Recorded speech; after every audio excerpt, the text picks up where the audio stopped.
The morning sun shined on the water on my farm, and it looked really peaceful, but crazy stuff was about to happen. I'm Ethan Caldwell, and my wife died. So now I'm taking care of my 12-year-old daughter, Lily, by myself, on land that my family has owned for a really long time. That Saturday, I walked onto my back porch with my coffee, thinking it would be a quiet day taking care of my animals and fixing broken stuff. But instead, I saw what looked like a fancy camping party all over my land. There were tents everywhere, pretty lights hanging from the trees, and a bunch of grown-ups in expensive outdoor clothes walking around my animal pond like it was some kind of fancy hotel.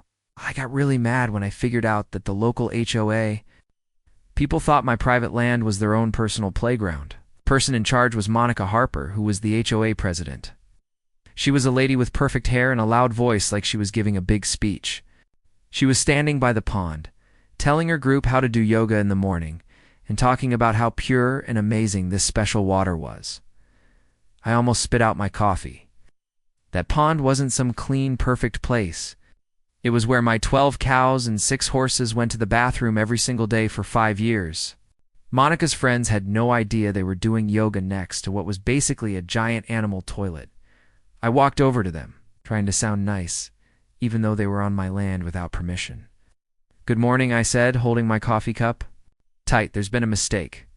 This is my private land, and that pond is for my animals." Monica turned around with a big fake smile. "Oh, you must be Ethan." "I'm Monica Harper, the HOA president. We're so thankful that you take care of this public place for everyone."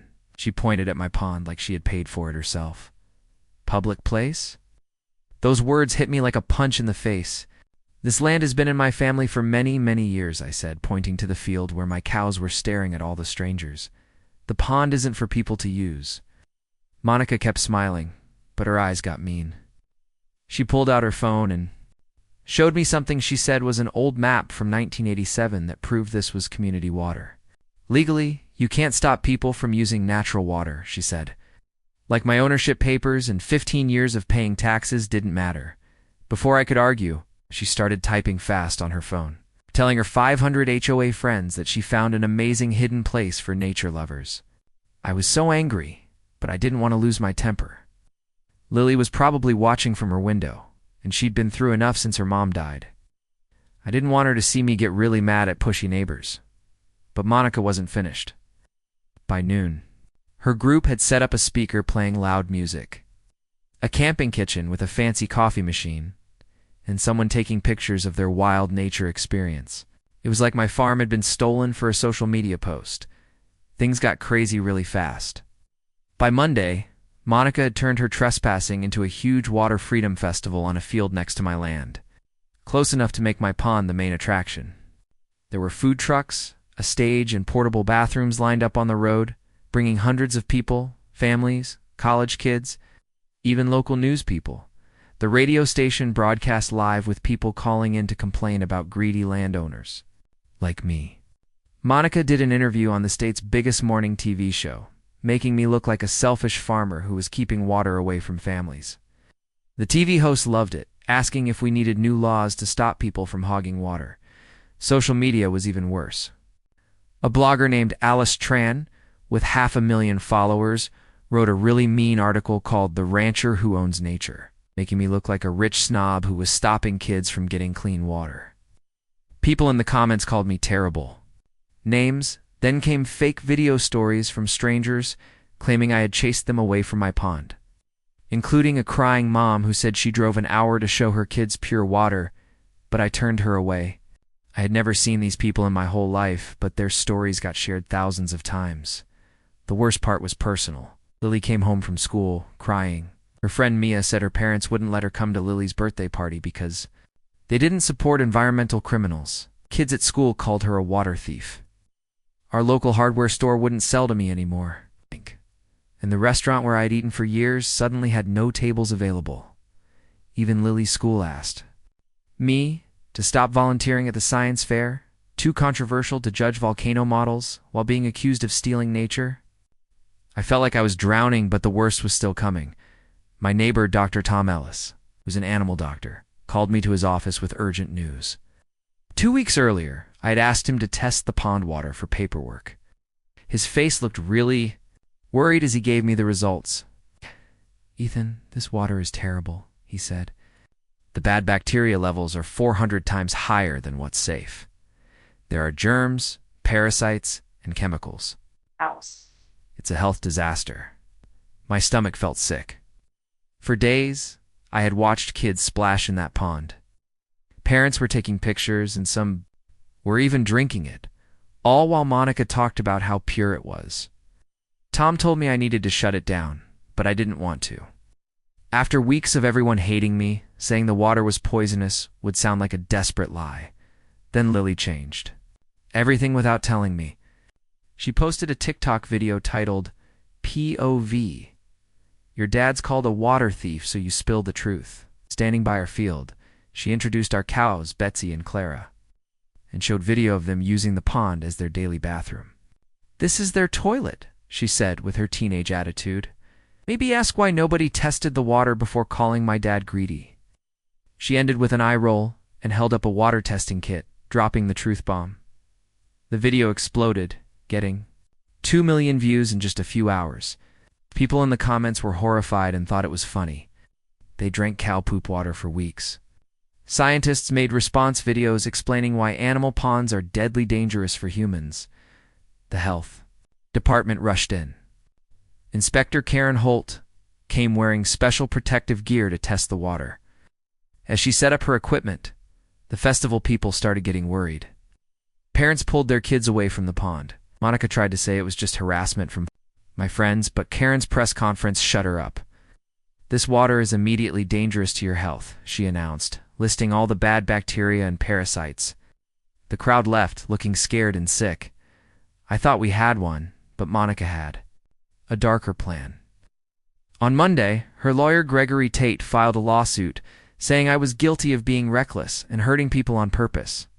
They claimed I had hidden how dangerous the pond was, tricking families into getting sick for my own entertainment. Security camera footage of me watching the festival from far away was twisted to look like proof that I was being mean on purpose. Monica played the victim, posting online that I had tricked her into putting kids in danger to ruin her activism. Overnight, she was the sympathetic hero again. With news outlets loving her story of betrayal, the lawsuit wanted $2 million for damage to her reputation and medical costs for festival people getting sick. My insurance company dropped me. A bank hinted they might call in my loan, and Lily's school banned me from events.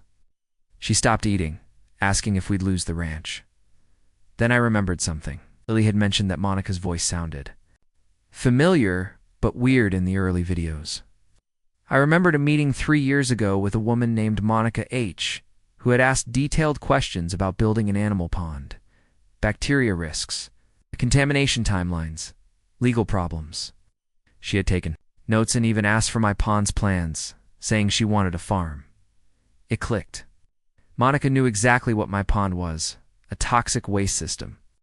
Digging deeper, I found she had tried to buy my ranch 3 months before her retreat through a fake company, offering very little money only if environmental issues were fixed. Her plan wasn't about access to water. It was to make me go broke and steal my land. But why? The answer came from a coroner's report. 3 years ago, Monica's son Caleb died in a car crash half a mile from my ranch when he hit gravel that had washed onto the road. In her sadness, she blamed me, turning a random accident into my fault. This wasn't about water. It was revenge. The courtroom was like a circus, packed with Monica's supporters and reporters. She sat calmly in earth-colored clothes, looking like a grieving hero.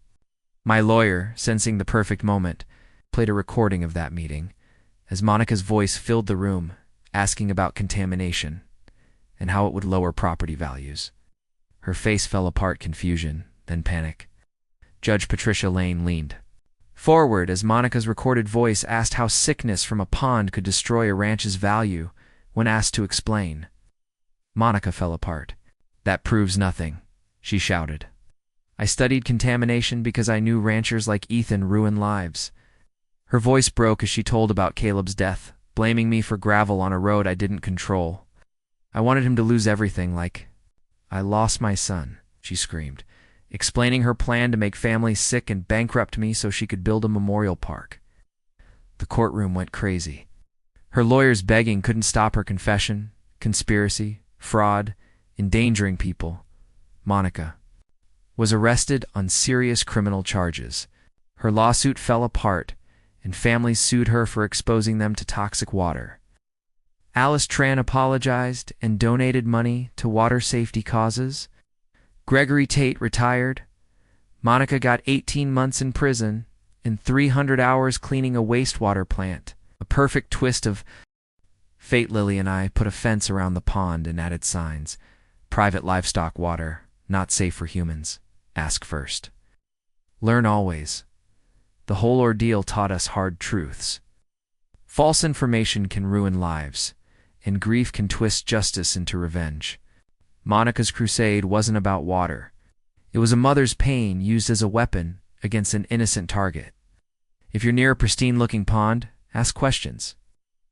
The line between a swim and a hospital visit is thinner than you think. Share your thoughts below. What's the wildest neighbor dispute you've seen? Hit like if this saga gripped you, and stay tuned for more stories where truth outshines deception.